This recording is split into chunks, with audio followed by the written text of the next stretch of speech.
हाँ, कादिर साहब कुछ कहना चाह रहे हैं। जी, इरशाद अब्दुल कादिर साहब।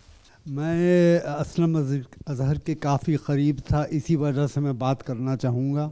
सबसे पहले तो उनसे कैम्ब्रिज में मुलाकात थी और वाक़फ़ियत थी, हम वहाँ मिला करते थे और पाकिस्तान के बारे में बात किया करते थे। उसके बाद फिर वो चले आए, मैं चले आया, मैं प्रैक्टिस में चला गया और वो यहाँ पर आ गए।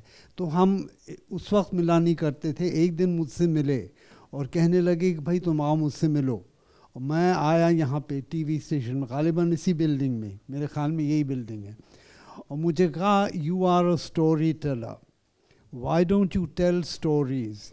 I said, Aslam, I've never thought about that. He said, I said, how can I tell stories? The medium is Urdu and मैं इसमें इतना माहिर नहीं हूँ। उसने कहा भाई in any event tell stories in terms of documentaries. I said, I don't know anything about documentaries. He said, I will give you a cameraman. Raza Abbas को मेरे साथ दिया और कहने लगे इनके साथ जाओ. He said, just write down on a piece of paper what it is you want to do. So I sat for half the night thinking, what on earth am I going to do?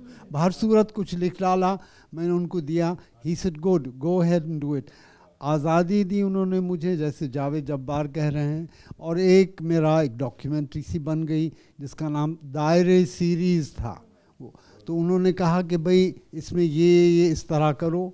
And he gave me a very good editor. तो उसने something turned out which had nothing to do with me. Now with Aslam, he was an inspiration. He was really an inspiration.